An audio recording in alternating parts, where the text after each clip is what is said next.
A gente já está ao vivo no YouTube da Fundação Municipal de Cultura, então boa tarde para vocês que estão aqui presencialmente, boa tarde para você que está acompanhando a gente online também. Estão prontos, prontas para vivenciar essa nossa tarde? Estão preparados? Todo mundo preparado? Todo mundo já almoçou?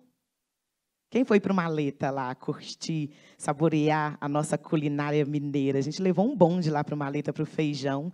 Pela cara do povo, parece que todo mundo gostou da nossa comida mineira. Não tem como, né, gente, falar mal, que a gente puxa a sardinha para o nosso lado quando o assunto é gastronomia, né? Ainda mais aquela comidinha tão caseira. Então, é isso. Só para descontrair um pouquinho, vamos começar a nossa tarde, porque tem muitas atividades para acontecer aqui para as pessoas cegas ou com baixa visão. Eu falo um pouquinho fora do microfone, para que essas pessoas não tenham somente a referência da caixa de som e a E também para as pessoas cegas ou com baixa visão, meu nome é Sandrinha Flávia, e para vocês aqui também, muito prazer. Eu tenho 1,63 m de altura, sou mulher negra, retinta, uso hoje um brinco de pérola, cabelo crespo, preso com coque alto, saia estampada com cores rosa, verde e azul, blusa verde de manga comprida, estou com um sapato vermelho. E aqui ao meu lado tem a nossa intérprete de Libras, que é a Jane. A Jane está com sapato preto, calça preta, blusa preta e uma blusa por fora, né? Como é que eu falo? É um casaco? Um colete? Um coletão, um colete. Kimono, tá? Kimono. Estampado também em várias cores, tem azuis, tem amarelo, tem tons de vermelho. Nosso palco tem mais ou menos 1,5 m de altura, o piso é de madeira, tenho 6 poltronas brancas aqui, uma mesinha, tem mesinhas também com taças e água, tem um painel de LED no fundo, com a cortina vermelhas e também backdrop na direita e na esquerda, comprido, né, do teto até a altura do piso do palco, com o logo do evento. É isso. E o auditório, as poltronas são azuis, ok? Então, minha gente, conhecer, indagar, preservar, gerir, celebrar, esses são os pontos de investigação que propõe o eixo Patrimônio, no Seminário Internacional Cultura, Pensamento e Cidades, Territórios em Transformação. Pela manhã, a gente teve a nossa programação dedicada ao eixo Urbanidade, certo? A gente trouxe algumas experiências bem ricas aqui de pessoas que têm movimentado a sua realidade de onde vem, com projetos incríveis, como, por exemplo, o pessoal da Bahia, o Acervo da Laje, e também o pessoal da RIPA, República... esqueci como é que fala a sigla, Camilo Ganda, da RIPA. Lá da pequena República Independente da Pequena África, que fica ali na Lagoinha, que tem um projeto incrível lá na região também. A gente teve outros exemplos de iniciativas que pessoas que têm transformado seus territórios. E, então, considerando o campo da reverberação dos saberes e dos elementos simbólicos dos grupos sociais nos territórios e na paisagem cultural das cidades, a gente traz agora essa discussão, cultura, cidade e patrimônio. E para falar um pouquinho rapidamente aqui sobre o que é esse seminário, para você que está chegando agora, está online ou que está aqui, não teve oportunidade de ler sobre, o Cultura e Pensamento, gente, é um programa. Esse programa é idealizado pela Secretaria Municipal de Cultura e que tem como objetivo promover reflexões e debates sobre grandes temas contemporâneos. Para quê? Para a gente entender melhor o nosso Brasil, para entender melhor o mundo, né? E para entender é preciso passar pela cultura em vários eixos. O seminário deste ano busca um olhar amplo sobre cultura e cidade e suas relações com o pensar e o fazer cultural no meio urbano, a partir dos eixos. Estamos trabalhando urbanidade, patrimônio cultural, economia da cultura e juventudes, tá? Então, hoje, como eu disse mais cedo, a gente falou de urbanidades e agora patrimônio é o nosso eixo que a gente trabalha nesse período da tarde. Então, tem a nossa conferência internacional agora, e logo após tem a mesa com o tema Patrimônio Cultural, Memória Coletiva para quem? Com pessoas importantíssimas nos movimentos da cidade, tá? E de outros lugares também, de outras cidades também, aqui com a gente. Então, vamos lá, para darmos início à nossa programação, teremos agora a participação de Kessler Biendemé na conferência intitulada Tradição elementos simbólicos e paisagem cultural, o campo do patrimônio cultural e a construção de memórias coletivas. Ele participa por meio de vídeo, tá, gente? E eu quero trazer aqui um pouquinho sobre a mini bio do nosso convidado, Kessler, doutor em Etnologia e Patrimônio pela Universidade Laval e chefe do Programa de Cultura da Comissão Nacional Haitiana, em cooperação com a Unesco. Ele que é do Haiti, membro do Centro de Pesquisa, Culturas, Artes e membro do Laboratório de Línguas, Discursos e Representações. Dirige os cursos de História da Fotografia e Cinema, no primeiro ciclo, e Patrimônio e Identidade, no segundo ciclo, na Universidade Estatal do Haiti.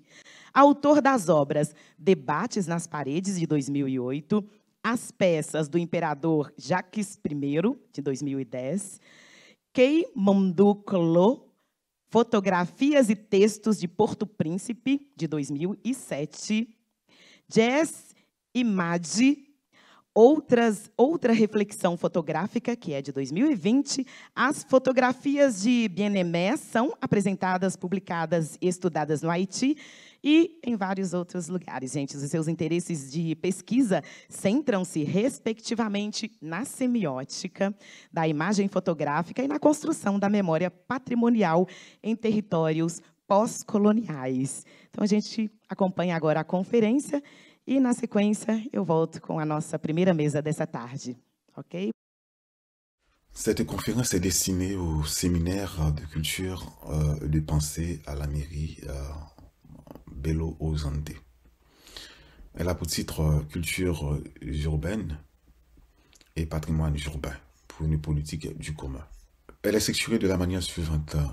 Une problématique de la culture et du patrimoine en contexte urbain, et de la définition anthropologique de la culture et du patrimoine, un cadre normatif de la culture et du patrimoine à partir des déclarations mondiales de la culture 1982 et 2022 tenues à Mexico, quelques défis communs des espaces urbains postcoloniaux que peuvent la culture et le patrimoine à la résolution de ces aléas urbains et contre la marginalisation des arts indigènes et nègres dans les espaces urbains postcoloniaux pour une politique de rapprochement ou de reconnaissance.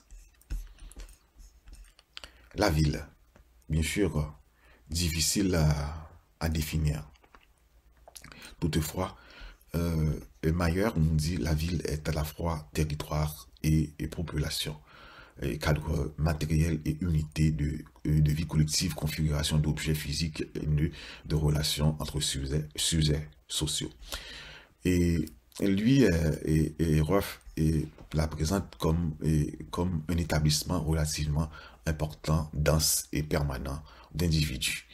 En tant que lieu indicatif d'altérité et de coprésence, elle regroupe la culture matérielle et immatérielle de tous les groupes, les pratiques culturelles, architecture, musique, artisanat, mode d'habiter et de se représenter et qui y circulent font bien sûr surgir des tensions d'appropriation qu'il faut concrètement adresser avec beaucoup d'insistance.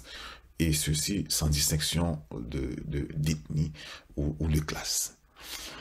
Le cadre normatif nous permet de revoir une première définition de la culture et comment et son élargissement, et après, bien entendu, la déclaration mondiale sur les politiques culturelles en 1982 tenue à Mexico. Avant, on a compris que la culture était strictement, exclusivement et fermée dans les beaux-arts, les belles lettres, les belles architectures. Et alors que à partir de 1982, à Mexico, bien sûr sous les auspices de l'UNESCO, on y voit plutôt, c'est plutôt un mode de vie ou des modes de vie ou des droits et portant également tout ce qui a à voir avec les droits fondamentaux de l'être humain. Et on y voit aussi tout ce qui est tradition et tout ce qui est croyance. Donc c'était vraiment une dimension élargie et beaucoup plus anthropo et qu'on fait sur la culture et au lieu de parler, de s'intéresser plutôt exclusivement à ce qu'on entend par la culture cultivée. Élargissement et des champs du patrimoine aussi et à partir bien sûr initié à partir de 1982 et bien entendu et concrétisé à partir de la Convention de 2003 portant sur, définissant et portant sur, également sur le patrimoine culturel immatériel. Donc une valorisation assez importante de tout ce que produit l'homme et la femme vivant en société. La culture émane de la communauté tout entière. C'est toujours dans le cadre normatif de 1982. Et c'est à elle qu'elle doit retourner et sa production, ni ses bien faits ne sauraient être l'apanage de groupes sociaux spécifiques et précisément les élites en général qui se positionnent en tant que privilégiés pour définir la culture à partir finalement de leur lisière. Et au constat de profondes transformations territoriales dans le monde et ces dernières années, les progrès de la science et de la culture ont modifié la place de l'homme et de la femme dans le monde et la nature et de ses relations sociales. En ce sens, la portée de la culture et du patrimoine urbain et de leur signification se sont considérablement élargies. Donc il y a des défis contemporains. Il y en avait déjà, il y en a encore, mais il y a quand même des propositions qui sont faites dans un cadre global pour les dépasser, bien sûr, au niveau global et local. Défis et difficultés économiques, les inégalités, elles sont nombreuses, multiples conflits, graves tensions sociales. Et on nous propose, par exemple, dans ce cadre normatif, bien sûr, à partir de l'UNESCO, de resserrer la collaboration entre les peuples et garantir le respect du droit et finalement des peuples et assurer l'exercice de liberté de l'homme et des peuples et de toute façon essayer de saisir ce qui est non négociable, c'est-à-dire l'autodétermination politique, économique et culturelle. Et la conférence mondiale de 1981 à Mexico, que j'ai déjà cité, sur les politiques culturelles, elle lance un appel à l'UNESCO pour qu'elle poursuive et renforce son action de rapprochement culturel entre les peuples et les nations, et continue d'accomplir la noble tâche de contribuer à ce que les hommes et les femmes, au-delà de leur diversité, réalisent le vieux rêve de fraternité. La définition, cette redéfinition de la culture propose quand même quelques éléments et quelques acquis sur lesquels nous devons compter pour continuer à négocier notre culture et notre patrimoine dans le contexte urbain postcolonial. Lesquels principes nous dit ici, se reconnaissant que toute culture représente un ensemble unique et irremplaçable de valeurs, car les traditions et les formes d'expression de chaque peuple sont sa manière la plus efficace de manifester sa présence dans le monde. La culture émane de la communauté tout entière et c'est à elle qu'elle doit retourner. En ce sens, ni sa production, ni ses bienfaits ne sauraient être l'apanage d'un groupe social quelconque, en particulier les élites. Et autre principe, c'est l'inséparabilité entre identité et diversité culturelle. Autre principe, en reconnaissance qu'il existe toute une diversité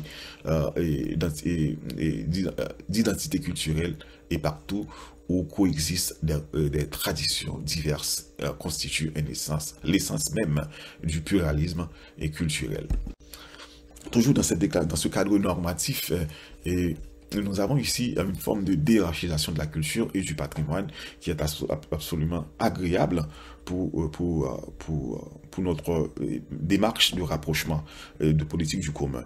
Et il s'agit également d'un élargissement de la notion de patrimoine qu'on a vu depuis dès le début et concrétisé à partir de la Convention de 2003 et sur le patrimoine culturel immatériel et même la Convention de 2005 portant sur la protection et la promotion de la diversité culturelle et de toutes les expressions culturelles.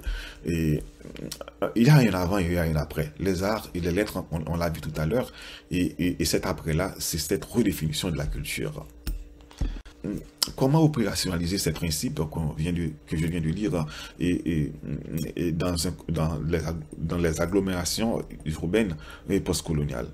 Ce questionnement invite à discuter du droit au patrimoine urbain, espace souvent interdit aux résidents socialement et précarisés comme les nègres, comme indigènes et comme blancs pauvres. Et justement, à partir de ces belles déclarations, de ce beau principe, et comment les opérationnaliser concrètement, c'est également important. Et dans les contextes que nous vivons, les villes, notamment postcoloniales, sont organisées d'une certaine manière qui spatialise finalement ce que je peux appeler l'infériorisation. On riche d'un côté, de l'autre côté, c'est assez problématique pour la durabilité du paysage culturel urbain. Et la ville est comme espace culturel multiforme, complexe et difficile à définir. Et varie selon, elle varie, bien sûr, sa définition varie selon la discipline. Et justement, c'est à partir de cette problématique de définir la ville que nous nous positionnons ici pour donner une définition qui est bien sûr liée à notre histoire, à nos histoires communes, mais également spécifiques de la région ibérique et caribéenne. Regardons de près ce cadre encore normatif après la Deuxième Guerre mondiale et ce qui est finalement lancé comme perspective. Et c'est la place de la culture dans les politiques culturelles, disons, ce rapprochement recherché des peuples. Et en 1970, on a eu la conférence sur les politiques culturelles et Venise, et 1982 conférence mondiale sur les politiques culturelles, c'est toujours à Mexico que je viens de citer, entre autres en 1989 recommandation sur la sauvegarde de la culture traditionnelle et populaire, 1996 rapport de notre diversité et créatrice, 1997 lancement de la proclamation des chefs-d'œuvre et des réflexions sur un instrument normatif lequel instrument et on va voir que c'est assez intéressant que ce soit, c'est-à-dire l'instrument de 2003 sur la sauvegarde du patrimoine culturel immatériel, et où le grand patron de cette convention en principe ce sont les communautés locales. Et en 2001, déclaration universelle sur la diversité et sur la diversité culturelle, bien entendu, et à l'exercice des droits humains. Et 2003, la Convention pour la sauvegarde du patrimoine culturel que j'ai cité déjà plusieurs fois. Et en 2005, Convention pour la promotion et la protection de la diversité culturelle. Donc nous avons un cadre normatif et absolument prometteur que nous devons exploiter pour définir des actions concrètes de la politique du commun. Mais les images quand même, on dit, nous disent des choses qui ne sont pas nécessairement dissibles, et regardons quelques défis et pour tester plus ou moins ces principes, ces énoncés à partir d'un lieu global qui est quand quand même d'un discours global qui est quand même porté par l'UNESCO et comment on peut exploiter ça de manière très concrète à partir de ce que nous sommes en train de vivre en tant que contemporains et vivant sur des territoires postcoloniaux. Et quelques défis communs des villes postcoloniales, nous avons le déficit de logement et d'emploi et injustice socio-spatiale et ségrégation socio-spatiale et territoriale, banditisme et squatting urbain et actes de patrimonicide et écocide, c'est-à-dire maltraitance patrimoniale et nos actions sur les espaces finalement et naturels et comment nous sommes en train de nous détruire. C'est en compte détruire la nature, c'est un peu ça aussi. Et puis, réchauffement climatique, et criminalité, et propagation des pandémies, et urbanisation accélérée. Donc, en regardant cette photo, on voit effectivement comment c'est nos actions en termes d'anthropocène, comment cette action-là laisse des traces. Et nous sommes en face de ces traces. Ce sont des actions sur la nature et c'est un espace urbain dans lequel vivent des populations et producteurs et productrices de culture et de patrimoine.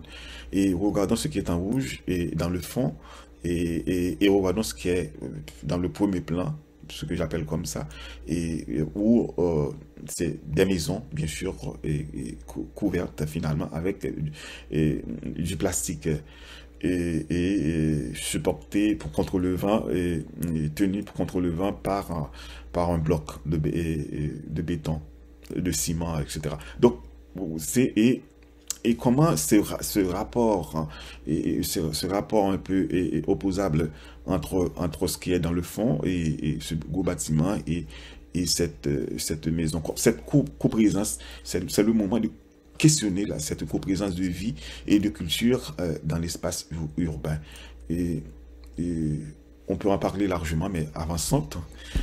Et toujours à partir de deux images et de deux photographes en deux points de vue différents, mais en même temps c'est un point de vue et concernant les espaces urbains postcoloniaux, deux images, l'une au Brésil, l'autre en Haïti, Luna Rosina et puis Mon Hôpital. Et le photographe du Rocher, René du Rocher, et l'autre que j'ai saisi, merci au photographe et merci au magazine. Et on peut voir la question de la justice spatiale.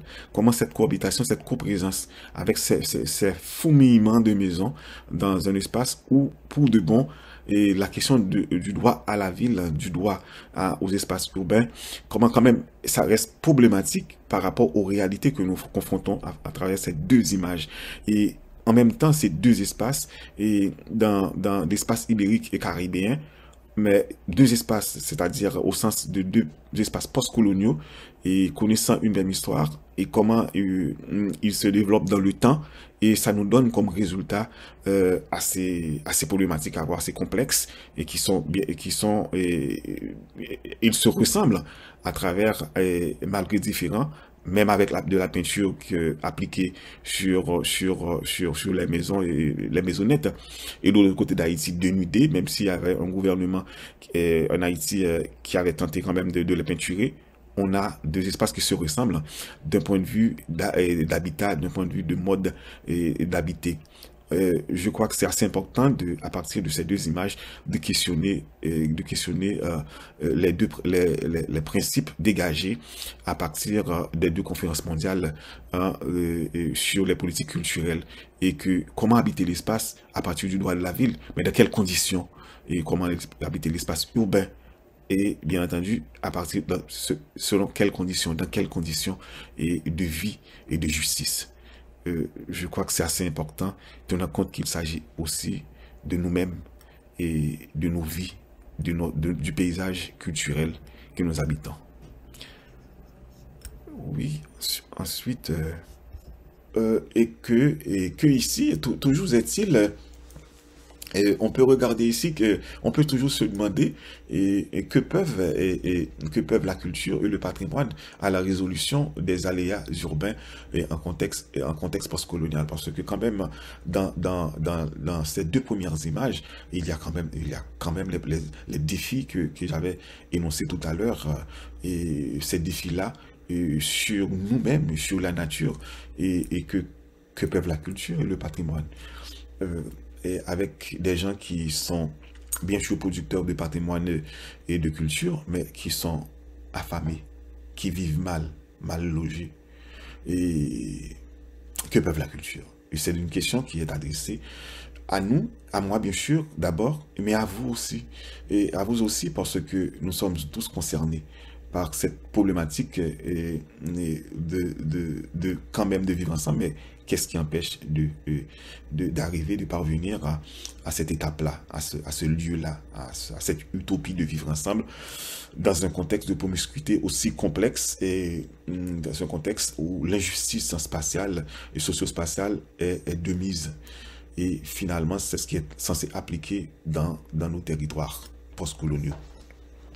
Et ce dépassement, bien entendu, de la lecture, moi-même, en fait, je propose ici une lecture autre, hein, c'est-à-dire un dépassement binaire et des composantes du patrimoine urbain, parce que tout simplement, je priorise ici une définition anthropologique de la culture et du patrimoine, c'est-à-dire cet élargissement. Donc, ici, des populations vivant et dans ces espaces, bien entendu, et favelas, pour reprendre le contexte sud-américain, et bidonville, ainsi beaucoup plus connu en Haïti, comme espace de vie et d'unité qui remplace qui cohabite avec l'État, qui reproduisent une ville dans une ville. Et remarquez ici, même si c'est la photographie, je suis conscient que moi-même je prenais cette photo pour mettre en relation cet espace-là, c'est-à-dire cet objet-là, ce bâtiment-là, cette tour-là, et cette maison qui est un hôtel encore sur les hauteurs de Pétionville, et toujours ces résidences-là. Et par rapport, dans le fond, nous avons ce fourmillement de maisonnettes, et nous sommes toujours dans cette coprésence, et le rapport de ces vivants, et de ces urbains, de ces résidents, qui se lève en face quand il regarde ces gens-là, et l'autre qui les regarde en face. Donc nous savons ce rapport est un peu compliqué, et qui quand même soulève des questions absolument importantes. Et comment vivre celui qui, dans ce bâtiment-là, dont ses fenêtres vitrées et donnent sur des bidonvilles, sur des favelas, et aussi des espaces de vie et de production également de la culture en face. Et ceci est l'un regarde l'autre. Et c'est assez problématique.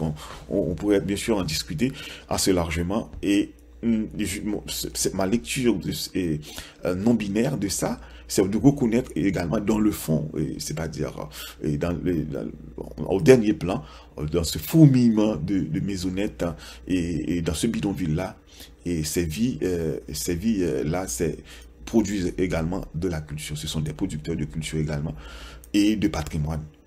Sauf que c'est pas reconnu.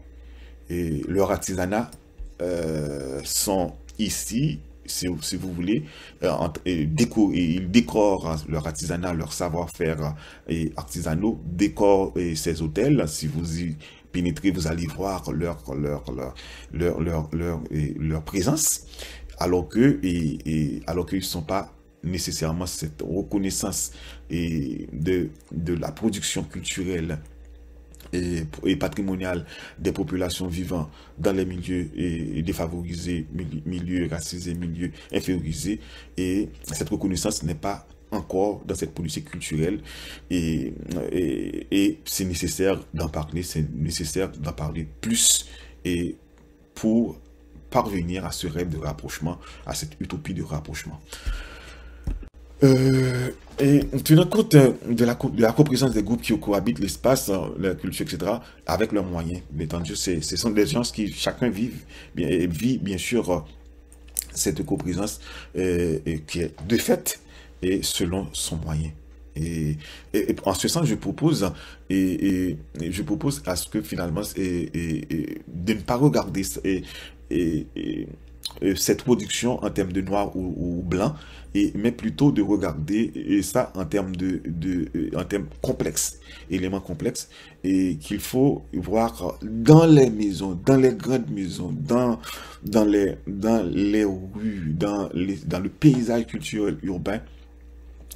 Et il y a, et si on prend le cas de cet hôtel, vous allez voir et les objets culturels et artisanaux qui sont produits par les populations qui vivent dans les favelas, qui vivent dans les bidonvilles de Port-au-Prince. Et pour dire quoi, donc la question est beaucoup plus compliquée de voir que c'est comme quoi cette architecture est exclusive à un groupe social, alors que le décor, ce sont des produits populaires et des produits des gens qui sont traités de manière infériorisée, qui participent, ce sont leurs productions qui participent au décor de ces lieux de vie luxueuse.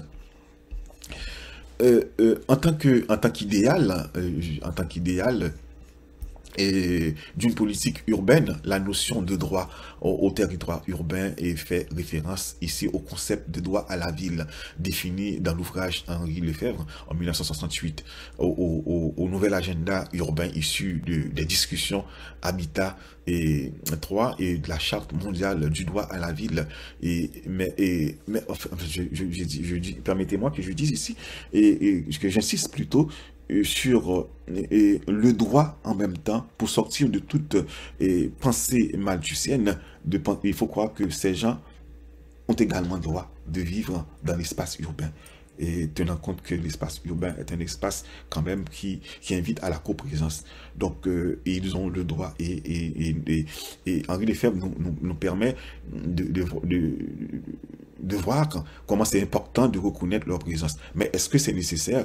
Est-ce que en même temps, et comme je pose la question, en quoi ces idées progressistes, c'est-à-dire les principes énoncés au départ de la conférence, et les principes de reconnaissance de la diversité culturelle et de la démocratie à la culture, et de la culture, et en quoi ces idées progressistes sont-elles travesties et pour renforcer l'injustice spatiale, c'est-à-dire de gros bâtiments et en face d'un favela et en face d'un bidonville, mais pas de problème. On est dans ce que Weber appelle dans cette rationalité urbanistique, et on n'a pas de problème. On est confortable, donc chacun a sa place. En quoi le droit à la ville est quand même mérite d'être questionné, parce que c'est important d'y vivre, hein. Ils ont le droit, mais en même temps, dans quelles conditions? Et ces conditions-là, il faut les redéfinir. On a le droit de vivre dans la ville, mais en même temps, nous avons le droit de redéfinir finalement nos espaces de vie. Et parce que c'est important, on ne peut pas... Je trouve que c'est problématique, au moins. Donc, dans le cadre de mon travail doctoral, un entretien m'a dit que finalement ce sont des bombes démographiques, et tenant compte les 2 photos qu'on a vues, au moins les 3 photos qu'on a vues tout à l'heure, et les bombes démographiques dans les hauteurs, les surfaces planes et villes postcoloniales menacent la durabilité de ces paysages culturels. Et l'intégration sociale, la reconnaissance des savoirs et savoir-faire, ma démarche tout simplement ici, peut-être que je mets dans une démarche de plutôt une perspective de reconnaissance et de savoir-faire et des savoirs de ces communautés qui participent à la fabrication de la ville et à la production de la ville. Et cette reconnaissance de manière équitable. Et pour finir, pour conclure, et permettez-moi que je dise, pour ce faire, ils reviennent à examiner les héritages du colonialisme interne et externe. Et je prends ça de Tokenian en 2012 dans un article. La question de la décolonisation n'est pas une métaphore, c'est sérieux. Donc, il faut la poser dans toute sa dimension, dans toutes ses facettes. Et ma tentative ici de présenter la culture et le patrimoine dans un contexte urbain post-colonial, et nous met en présence des réalités complexes de nos bidonvilles et de nos favelas, où vivent des producteurs de culture et du patrimoine. Des producteurs de culture et du patrimoine qui ne sont pas reconnus et dans les politiques publiques. Et je suis en train de dire que cette machine qui opère l'injustice socio-spatiale, et comment la questionner, et c'est le but finalement de cette intervention, et c'est-à-dire le dispositif qui produit au niveau local, national et régional et international le consentement global dont les conséquences continuent de déterminer les lieux de vie et de création des non-nantis par rapport à ceux des socialement privilégiés. Et chacun a sa place. Et puis, la vie continue. Et c'est problématique. Et dans le droit de la ville, et il faut justement que nous comprenions qu'il y a un lieu de poser. Et également, ce rapprochement nécessite de manière équitable. Et pour vraiment finir, et cette déconstruction devrait témoigner des intentions d'émancipation et de protection, c'est-à-dire pensant à une politique de rapprochement, pensant à une politique du commun comme ça, et c'est déjà une déconstruction. Et cette déconstruction devrait témoigner des intentions d'émancipation, de protection, de production et de l'accès équitable à la fois à la culture, au patrimoine et à l'urbain comme bien commun. Je vous en remercie et désolé, j'ai été un peu vite, mais il m'a été demandé 30 minutes. Je vous fais 30 minutes d'énoncer et que j'espère que ça a été utile et merci beaucoup.